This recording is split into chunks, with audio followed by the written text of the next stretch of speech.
Hey, how's it going? Oh man, I haven't talked yet today. Okay, here, come on.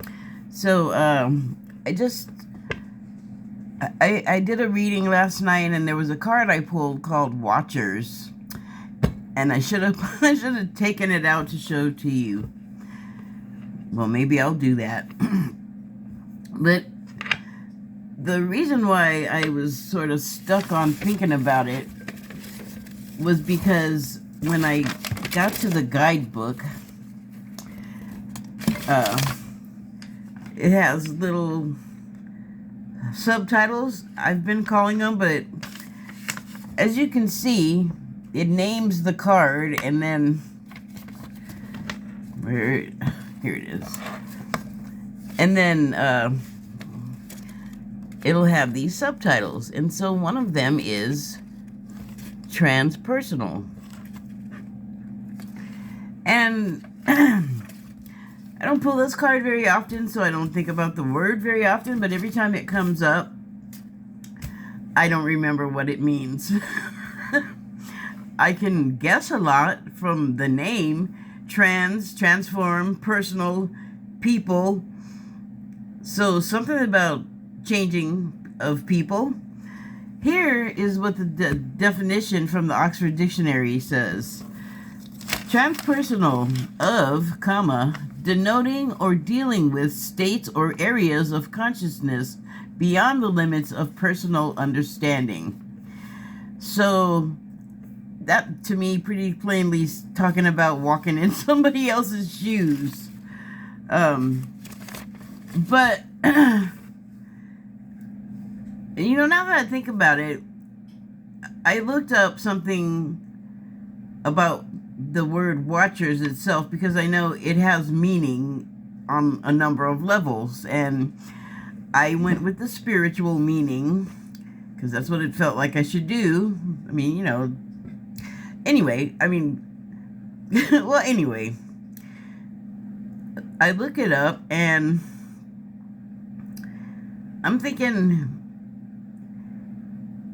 like, in the context of how I looked it up, that's like a pretty big step to, like, get into somebody else's shoes if they're a watcher, because when I looked up watchers in the spiritual context, first thing that came up is that they're like part of the angelic pantheon, I guess, and they are stationed on Earth in eternal chairs, which is some kind of symbolicism, but they're here. And I thought, well, if they're here sitting around in chairs, they must be just like witnessing everything and, watching. And then that definition said, like I said, they're here, they left their heavenly station, and then they were restationed on Earth, and they're just supposed to watch over things, but instead, those earthly temptations, primarily the women. So I guess all of these angels were male. Here's some transpersonal for you. I don't think that angels really have gender. I think that's something that humans attach to them. I could be completely wrong about that. Haven't sat down with one and discussed their transpersonal nature. So, but it just got me thinking, like, what if you step into the shoes of some kind of being that's completely not a human, and you just have no tools or bearings from which to work from to really, like, relate to this being? It would be a completely foreign experience, or as I put it in, I don't know if I said it out loud, but I'm pretty sure I wrote it in the information box, that it would be unknowable and undescribable, I think, or indescribable, I believe is the way that word is properly pronounced. But I had just started jotting down some notes, and this was before probably 2 days before I pulled this watcher card, and somehow this kind of thing was already in my head. So I just came on here really specifically just to read these notes. Care, but trust them to self-rely. I no longer remember who I was talking to, but I left it all together, so it must have meant something. Next sentence. Creeping capitalism. Well, not really a sentence, more like a statement. Ascension. Unique to individuals. For example, a Down syndrome person will ascend on their level. A nonverbal person on the spectrum will be incomprehensible for most, but will still also be the case for them because... Oh, wait, hold on. A nonverbal person on the spectrum will be incomprehensible for most, but will also be the case because... Oh, but that will also be the case because we can't see it. So the nonverbal person on the spectrum is not going to come out and say, this is happening to me. And since they mainly don't communicate verbally, that might be like a completely unreckonable terrain for them. I would say I've actually volunteered to work with people on the spectrum all over it, but actually these people were pretty severe and many of them were nonverbal. I don't know what it's like in their mind, but I know it's not the same as like mine, or I'm assuming yours, because most people are not on the spectrum, I think. Although I'm not sure the spectrum is widely understood, because when sometimes I see the symptoms of them, or I watch someone that's like a fully functional person on the spectrum, just like me, you would not look at me if I was not in this wheelchair and think something's going on with her health. I'm just saying, like, the kids that I worked with, it was like talking to a cat, honestly. I mean, you could tell they were listening to you sometimes, but you never knew, or I never knew, on what level their comprehension was, or maybe they fully comprehended, but for whatever was going on in their head, the way they responded was atypical from, like, me or anybody else that I was around that was not obviously on the spectrum.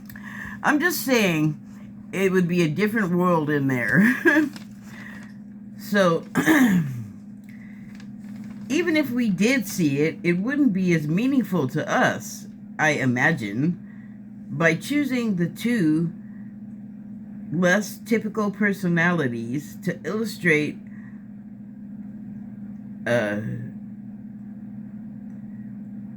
I don't know why. I think I left a word out. To illustrate two-way consciousness, to illustrate the way consciousness levels differentiate between those of us aware of their awakening process kicking on, and I didn't write this for some reason, as opposed to, I imagine, I was thinking, it might be that for people that are like fully aware of like the awakening process, that they're in it, they're like learning about the steps. It also happens to people like the people on the spectrum that don't really talk and therefore don't really tell you stuff. For people that don't know what's happening, it's still happening, and they may be thinking it's all kinds of everything else but what it actually is, because there are actual physical symptoms sometimes, and depending on the person, you're gonna go, oh wow, I think I have this, and it'll be extreme enough to get you to go in and see a physician, but you might get there. Very likely, if what it is an ascension symptom, you may get to the doctor and they'll go, well, no, there's actually like nothing wrong with you. And then they'll tell you some, I guess, thing that they say that signifies nothing is wrong with you. You have the nothingism, the nothingitis.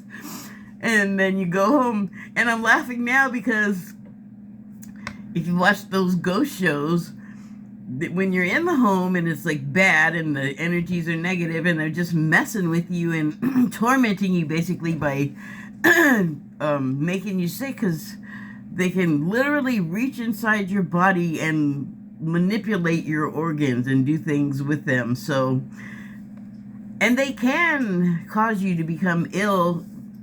I think the reason for that is because the composition of their dead forms, it's not good to stick that substance inside the living form. It does have like an effect, I would say, like radiation, that it like rots you in those areas where you're touched.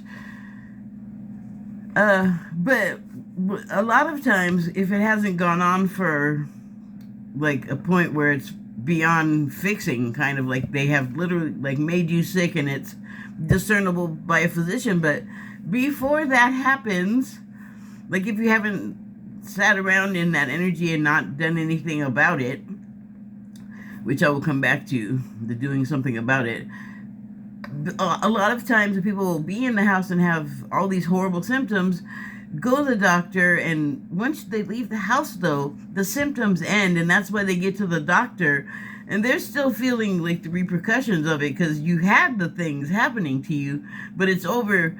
But the nature of it is it just reverberates and bongs back and forth inside of you. I haven't had the sickness, but I've definitely had I lived in a haunted place, so I know how they get inside you, and I can't even describe it any really better than that. I don't want to get sidetracked, but I feel like it's a similar thing. So here you have this person that just, not that they're dumb, but it's just like an area that they never paid any attention to or thought to look at or knew to look at when it comes to ascension. So if it's happening to them and they don't know it and they go to the doctor and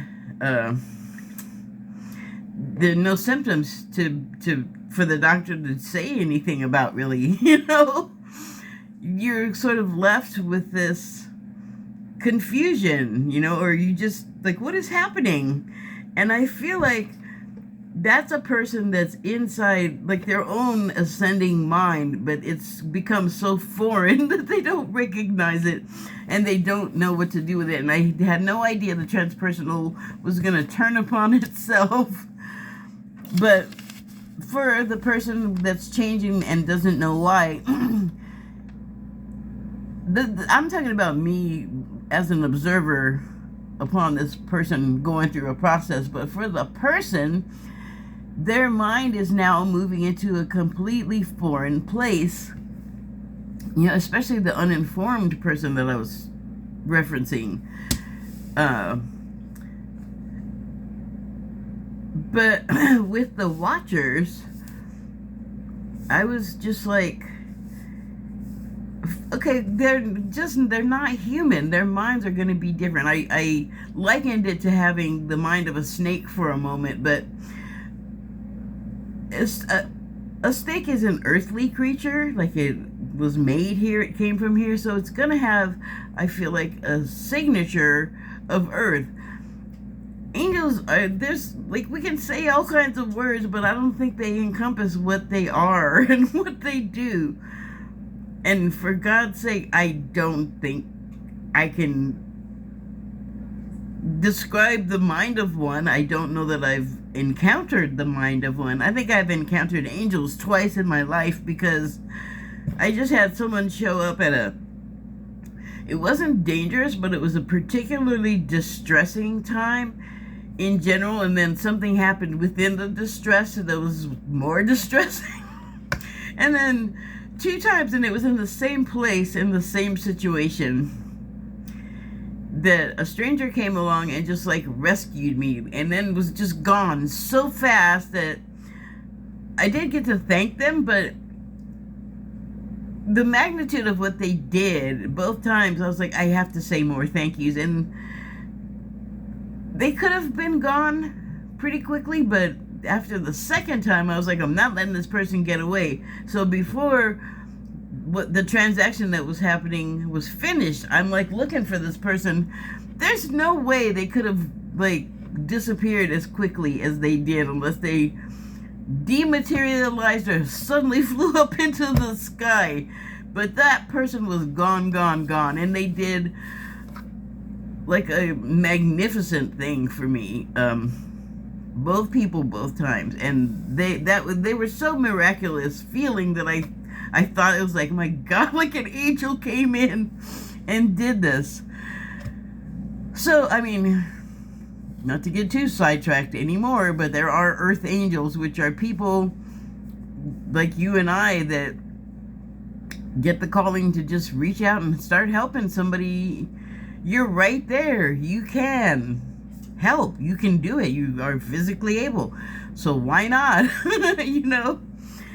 And I guess I'm talking about that particular thing right now is because that is happening a lot. There, you can look on YouTube. There's lots of channels now. Well, now that the algorithm knows I like to look at a couple, it's sending me like everybody that does it. So all over the world, all kinds of languages, it's happening. People are coming in and just helping each other. I don't know if that's all everybody in Earth Angel, because I don't know how much of the angelic you get to possess and for how long as an Earth Angel. I don't know if it comes and goes. I don't know how it works.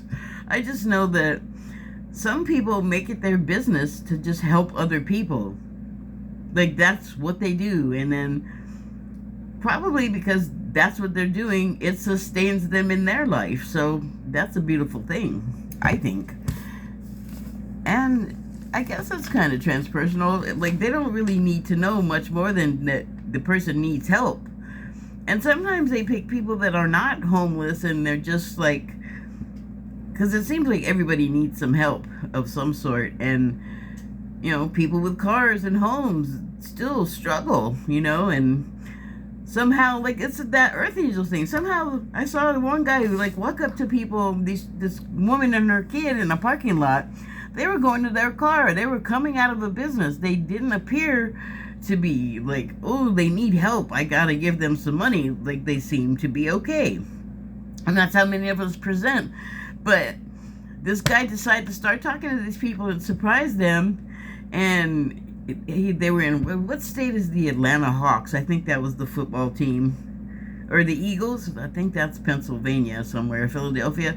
I'm not a football fan, but he just started talking to these people and got it out of them that the child and the mother both were fans of their states or whatever, their local football team, NFL team, whatever, they're NFL. And so dude hooked them up. I mean, he like gave them money because it turned out they were like really stretched thin, like everybody kind of right now, or not everybody, I guess people are doing okay too. But you know, he got talking to him, and he got him tickets to the game. He got him backstage into the locker room, and they met players, and the whole thing was, you know, they took pictures and that, and it was just like a really happy moment for those people, and they weren't like sitting on a piece of cardboard on the street. So I guess that just goes to show we can all use a little help sometimes. So let's see. I will go on with my notes here. The two earlier less typically challenged humans. I was continuing from the previous sentence. I don't know. I'm just going to go on. I'm not going to go back. The two earlier less typically challenged humans, because let's face it, if one of us is challenged in some way, we all must have a touch of it. I mean, the things that make us each ourselves. So, all challenged in our own way. Like the people I was just talking about with the car and the home that still needed help. And somehow this Earth Angel guy knew to just like hone in on these people, like they are ones that need help. And that is my signal for me to go. I just got a message. So as far as it being transpersonal, it started off like the foreignness of understanding another's mind, but it seems to have come back around to, on some level, at least between humans, we're not that foreign, you know? Like, we can notice, feel, sense that someone needs help. And someone needs help right now. I gotta go. Thank you and good night.